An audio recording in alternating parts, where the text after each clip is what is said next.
aprenem, a més de ser un procés que ens permet aprendre llengües llegint i parlant amb un pressupost de 0 euros sobre la base de l'intercanvi lingüístic de manera gratuïta, té tot un seguit de valors afegits que hem anat descobrint al llarg del procés, en el mateix procés, que els hem descobert. Per exemple, ens proporciona un entorn protegit on aprendre a parlar, una cosa essencial per a les persones adultes, que en la nostra cultura tenim una resistència molt gran a l'error, és a dir, tenim una tolerància a l'error tirant a 0. Per tant, tenir aquest entorn protegit per practicar la llengua parlada és essencial en el procés d'aprendre una llengua nova en les persones adultes. 椅子は暗い黒です。テーブルは明るいグレーです。色は暗い黒です。猫は暗いグレーです。謎は明るいグレーです。猫は暗い黒です。椅子は暗い黒です。テーブルは明るいグレーです。Japonès en el nivell inicial, en un moment en el que encara no sabem llegir i escriure. Estem aprenent com els nens aprenen de la mare per còpia del so i sabent cada paraula, cada so, què vol dir. Perquè com que tenim la possibilitat d'aparellar, com es diu gos en japonès, inu. Com es diu gat en japonès, neko. Doncs d'aquesta forma és com estem aprenent en el japonès inicial. I tornant als valors afegits que ens proporciona, aquest és un dels importants, l'entorn protegit, però també hi ha una cosa molt important i és que les persones de diferents cultures estem aprenent llengües junts i a la vegada descobrint-nos junts. Què vol dir això? Que moltes vegades els prototips que divulguen els mitjans de comunicació de cultures i pobles distints ens els presenten com a persones amb les que no tenim pràcticament cap punt d'unitat. I a través dels tallers aprenem podem aprendre llengües amb aquestes persones de cultures diferents, aprendre amb ells i aprendre gràcies a ells, i això ens dona l'oportunitat de descobrir aquestes persones amb les que, gràcies a aquesta activitat, podem descobrir que tenim una infinitud de punts d'unitat, que la diversitat és més aviat tirant a molt repoc. As crônicas de Vila de Itaguaí dizem que em tempos remotos viveu ali um certo médico, o Dr. Simão Bacamarte, filho da nobreza da terra e o maior dos médicos do Brasil, de Portugal e das Espanhas. Vivo ali certo médico, o Dr. Simão Bacamarte, filho da nobreza da terra e o maior dos médicos do Brasil. Arantxa, você poderia fazer um resumo desse parágrafo? Un moment. No ens interessa fer un resum. Per què? Perquè si fem un resum, el que succeeix és que desaprofitem l'aprenentatge de l'estructura de les frases que té aquest paràgraf.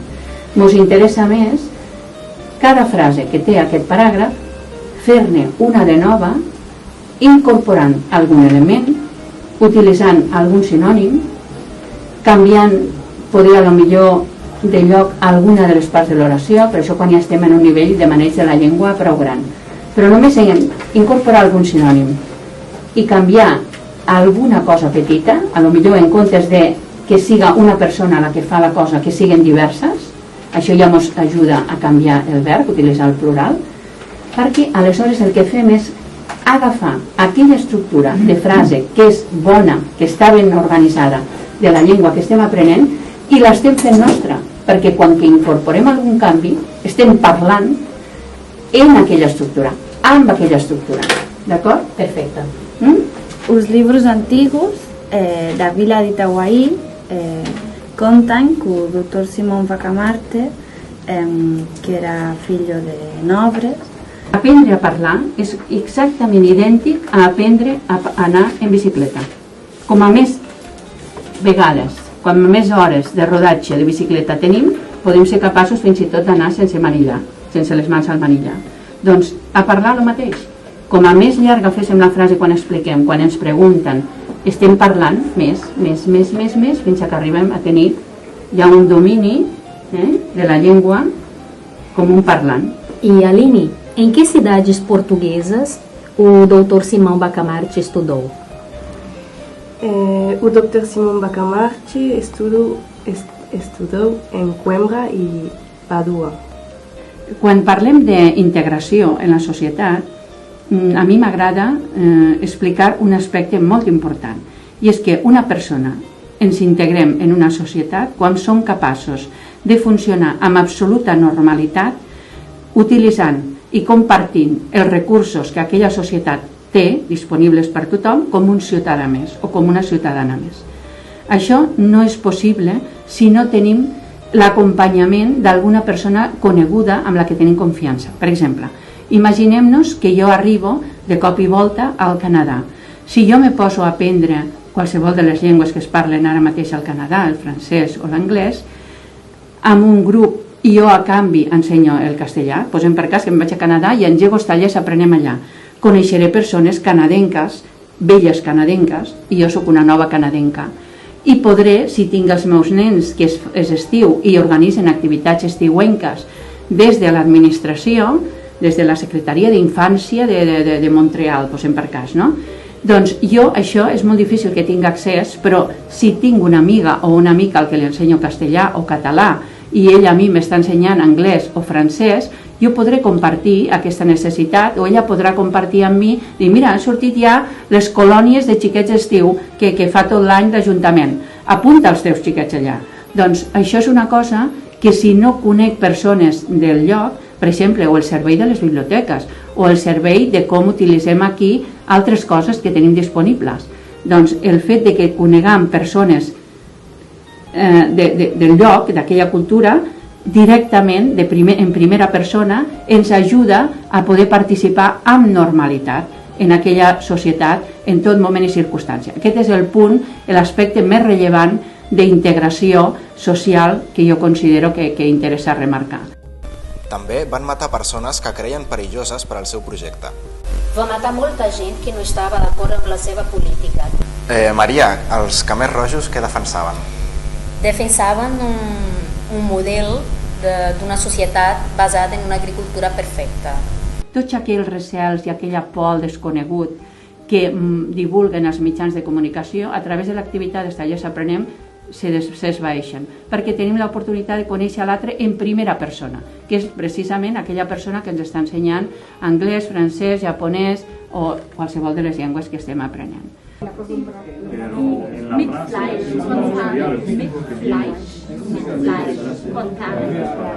Algo pasado, pero necesitas una opción.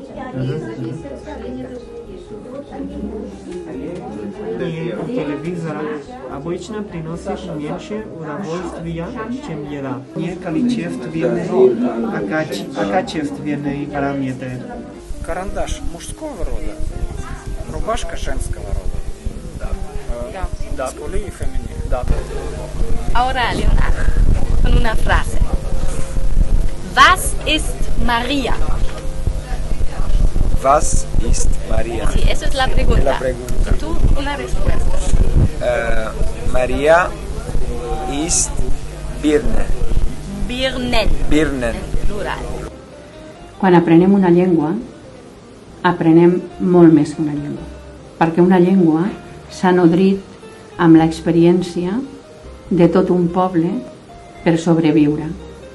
I s'ha nodrit de tota aquesta experiència i ha conformat dos elements extraordinaris: la representació del món i la posició davant del món. I tot això viu a la llengua, a banda de tot el coneixement que ha atresorat el poble lluitant per la supervivència. Això en les llengües d'un entorn veïnal no és tan apreciable, però si nosaltres ens ho mirem en llengües d'entorns particularment hostils, com per exemple l'entorn del Pol Nord o l'entorn del desert, aquí és molt perceptible. Per exemple, els Inuks tenen 30 paraules per definir les diversitats de tons blancs de la neu.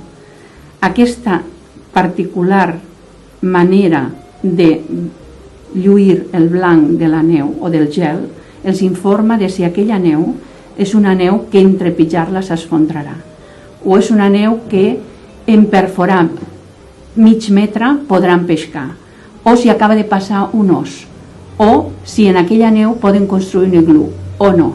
Per tant, aquelles 30 paraules, si aquella llengua mor, la humanitat perdrà aquest saber. Per tant, quan aprenem una llengua, aprenem molt més que una llengua. Hem utilitzat una cosa que és la cosa que ens mengem, la patata o el pollastre fregit, i hem utilitzat la variació d'estar menjant quan és un el que menja o estan menjant quan són més els que mengen, que seria jaten ari da o jaten ari dira. Arrebek oilaskoa frijitua bazkaltzen ari dira. Jo quasi m'atreviria a dir que els tallers Aprenem sintetitzen en la pràctica l'aspecte del taranà, aspectes del taranà català natural, que és que sempre se diu Catalunya ha estat una terra d'acollida. Els tallers Aprenem són una manifestació d'aquest taranà català de terra d'acollida, en síntesis, per a entendre'ns. Jó napot kívánok! Az én nevem István, Romániából jövök.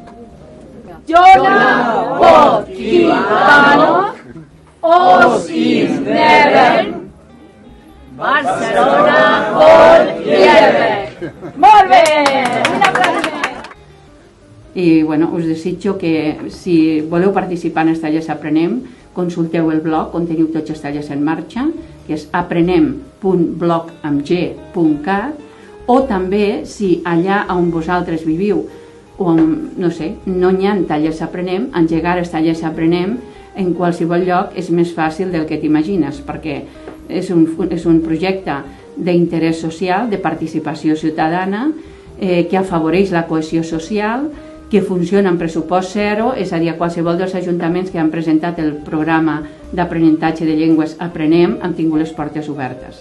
I a més hem tingut el reconeixement de la Secretaria de Política Lingüística, que ens ha convidat dos anys consecutius a la 12a i a la 13a trobada de centres d'autoaprenentatge per fer un taller de la metodologia Aprenem als professors dels centres d'autoaprenentatge, perquè l'han considerada molt interessant, aquest fet d'aprendre llegint i parlant per a promoure l'aprenentatge de la llengua parlada, que és el que els parlants tenim més dificultat quan aprenem una llengua. I també la Casa de les Llengües va reconèixer la metodologia Aprenem, incloent-la en la base de dades de bones pràctiques de llengües del món, que la podeu consultar per internet. I us animo a tots i a totes a participar aprenent una llengua nova o més d'una, utilitzant aquesta metodologia tan encertada per aprendre llengües.